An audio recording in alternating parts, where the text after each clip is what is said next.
আসসালামু আলাইকুম রহমতুল্লাহ।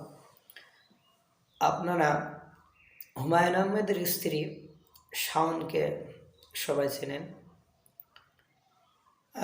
এই শাওন বিভিন্ন সময় রাজনৈতিক বিভিন্ন বিষয় নিয়ে কথা বলেন এবং তিনি আওয়ামীপন্থী কথাবার্তাই বলেন বা আওয়ামী লীগদের পক্ষে কথাবার্তা বলেন। ৩২ নম্বর ধানমন্ডি যখন ভাঙা হচ্ছিল, ভাঙার কর্মকাণ্ড চলছিল, তখন বাংলাদেশের এই বিক্ষুব্ধ জনতাকে বা যারা এই ভাঙা কাজে অংশগ্রহণ করেছিল তাদের সাথে ইলিয়াসের, পিনাকির, জুলকারনাইনের ডিরেক্ট কথাবার্তা হচ্ছিল। ফোনে হোক, ফোন দিয়েই কথা বলছিল, সেটা আবার বাংলাদেশের মানুষকে শুনিয়েছে। এবং সেখানে পিনাকি ভট্টাচার্য বলেছে যে আমি তো কলা বাগানে বুলডোজার পাঠিয়েছি। এক পর্যায়ে যে তারা যখন শুটেছে, ভাঙা শুরু হয়েছে, তখন তারা পুরো দেশবাসীকে ঈদ মোবারক জানিয়েছে এবং মেজর ডালিম নাকি ঈদ মোবারক জানিয়েছে, এটা ইলিয়াস বলেছে। আর যাই হোক, এখন কথা হলো সেই সময় বিভিন্ন বিষয় নিয়ে কথা বলার সময় ইলিয়াস বলল, এই যে শাওন আছে হুমায়ুনের আহমেদের বউ, এই পকর পকর করে। তখন পিনাকি বলে ওরে সাইজ করতে হবে।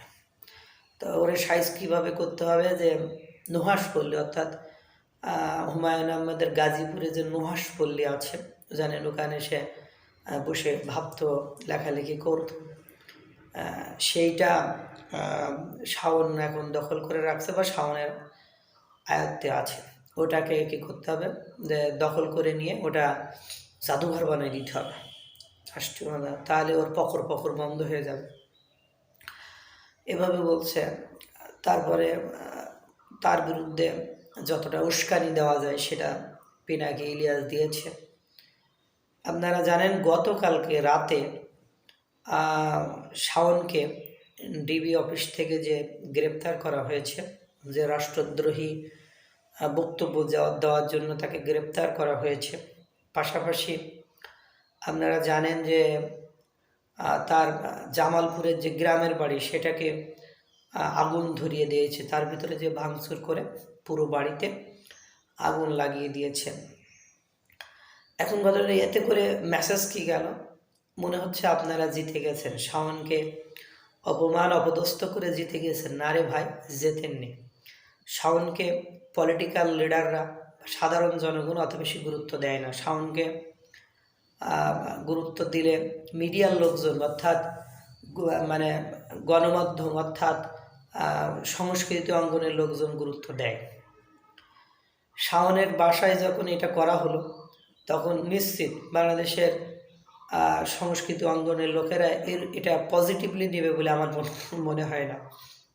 এবং জানেন যে শিল্পী, এক নায়িকা, সে জুলাই গণঅভ্যুত্থানে সক্রিয় অংশগ্রহণ করেছিল এবং শিল্পীদের নেতৃত্বে তিনি ছিলেন। তিনি কিন্তু ইতিমধ্যে হতাশা প্রকাশ করেছেন। পাশাপাশি আপনারা বিক্ষুব্ধ জনতা, তৌহিদি জনতা, আপনার মেহজাবিন, অপু বিশ্বাস সহ বিভিন্ন মডেলকে, যেমন পরিমণি, এরকম বিভিন্ন মডেলকে বিভিন্ন স্থানে আপনারা হেনস্থা করেছেন বা তৌহিদি জনতা তাদের কর্মকাণ্ডে বাধা দিয়েছেন, শোরুম উদ্বোধন করতে বাধা দিয়েছে। পাশাপাশি আপনার জানেন প্রথম দিকে শিল্পকলা একাডেমিতে নাটক বন্ধ করে দেওয়া হয়েছিল। এই ধরনের অনেক ঘটনা ঘটিয়েছেন এবং পাশাপাশি বর্তমান সময়ে সংস্কৃতি অঙ্গনে যারা আছেন তাদের কাছে একটা মেসেজ চলে গিয়েছে, আপনাদের এই সংস্কৃত অঙ্গন আপনারা যেভাবে চালাচ্ছেন এটা হয়তো বা আর চলবে না। সুতরাং আপনারা কিন্তু একটা বড় অংশের সাপোর্ট ইতিমধ্যে হারিয়ে ফেলেছেন। কারণ আপনারা জানেন যে বিগত কয়েক মাসে কোনো সংস্কৃতি কর্মী, সংস্কৃতি মনা ব্যক্তিত্ব কিন্তু আপনাদের পক্ষে কথা বলে নিবেন।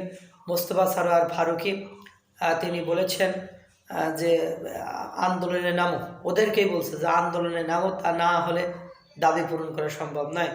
কারণ পাশে আমরা যতটা সহজ মনে করি, ক্ষমতায় যেয়ে দেখছি ক্ষমতাটা সহজ নয়।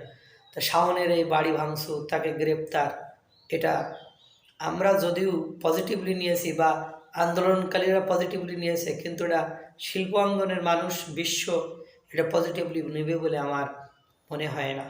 আল্লাহ তাআলা সকলকে ভালো রাখুক, সুস্থ রাখুক। আসসালামু আলাইকুম ওয়া রাহমাতুল্লাহ।